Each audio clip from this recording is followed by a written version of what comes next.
When we grow up, many of us plan vacations to experience the ruins of Easter Island, ancient Maya, and Angkor Wat firsthand. We feel drawn to their often spectacular and haunting beauty, and also to the mysteries that they pose. The scales of these ruins testify to the former wealth and power of their builders. Yet the builders vanished, abandoning the great structures that they had created. How could a society that was once so mighty end up collapsing, we ask ourselves? What were the fates of the individual citizens, we continue? Of course, lurking behind this mystery is the nagging thought: might such a fate eventually befall our own society? Will tourists one day, long in the future, stare mystified at the rusting hulks of New York City skyscrapers and ask themselves, how could a society that was once so mighty end up collapsing? Over the course of this year, we are going to study how it is that societies decline and collapse. Before we do this, though, we need to first construct a shared understanding of what these words mean. What does it mean for a society to collapse? Before we get there, though, we must understand first that decline may lead to an eventual collapse. At the same time, the decline of a society or the collapse of a society does not necessarily mean extinction or total emigration. In other words, when we hear the words collapse and decline, we don't want to think about extinction.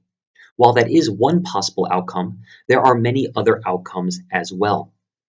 Let's take a look at some of the various forms of decline. First, when we speak of decline, we're really speaking of four things. First, minor rises and falls of fortune. Second, minor political, economic, and social restructuring. Three, conquest by a neighbor. Four, the overthrow of one governing elite by another. Now, these four ideas are ones that we're going to revisit constantly and throughout the year, so we're not going to dive too deeply into them now. We are, however, going to begin to look at the two types of collapse. The first type of collapse is annihilation. When we speak of annihilation, we are speaking of a drastic decrease in human population size over a considerable area for an extended time. And the example we're going to use, or what I should say is the short story that I'm going to tell, is going to be about the Cahokia collapse. Cahokia was the largest and most influential urban settlement of the Mississippian culture that developed advanced societies across much of what is now the central and southeastern United States. This began more than 1,000 years before European contact.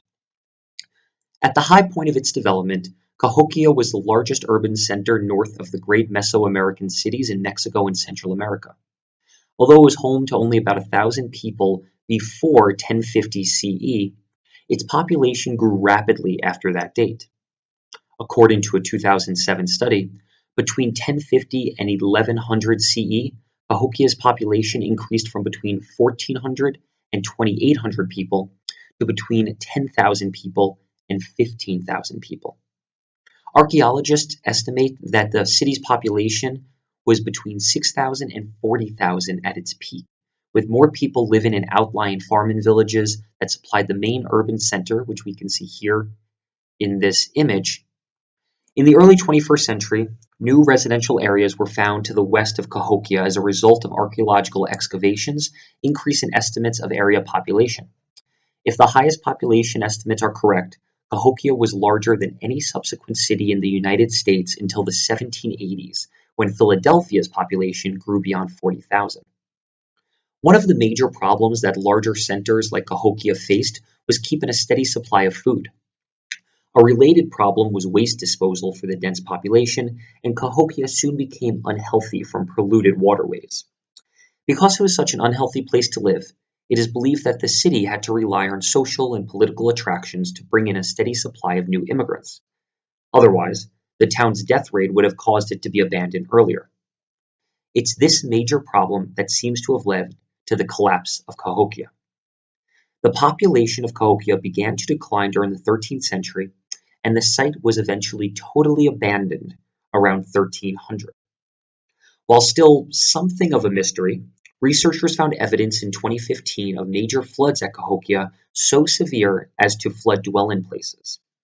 Analysis of sediment from beneath Horseshoe Lake has revealed that 2 major floods occurred in the period of settlement at Cahokia. Regardless of what caused its collapse, we know that the Cahokia fell to the first and most serious form of collapse: annihilation. The second type of collapse that Jared Diamond speaks of is reversion or simplification. When we speak of reversion or simplification, we're speaking of a society may collapse by either a rapid change in societal complexity, destabilizing its institution, and causing massive shifts in population. In cases of collapse, civilizations tend to revert to less complex forms of government, including the reversion to using simpler technologies. These are characteristics of a dark age. It is simply a dramatic decrease in political, economic, and social complexity. And the example that we're going to use, this sort of short story that I'm going to tell, is going to be about the Akkadian collapse. Situated on the Arabian Peninsula, the Akkadian Empire reached its political peak around the 24th century BCE, meaning around 2300 BCE. In fact, some scholars maintain that the Akkadian Empire was the first empire in history. Roughly 180 years after its founding, however, the Akkadian Empire collapsed, ushering in a dark age with no prominent authority and seeming chaos, replacing the highly structured and systematized empire that had stood before. For instance, in the wake of the Akkadian Empire's collapse, all farm animals were released and left to roam around freely. Different from the collapse of Cahokia, though, the Akkadian people weren't annihilated. The empire simply reverted back to being smaller and less complex. Many scholars believe this was caused by drought. Excavation at Akkadian sites suggests that skeleton-thin sheep and cattle died of drought, and tens of thousands of people abandoned these various sites, seeking wetter areas elsewhere. Sites shrank in size by an average of 75%. Trade collapsed as agricultural regions could no longer support larger areas, meaning people abandoned farther reaches of the empire in order to relocate to sites near fresh water sources as they needed to. In this way, the empire grew significantly smaller. As such, the world's first empire, the Akkadian Empire, collapsed.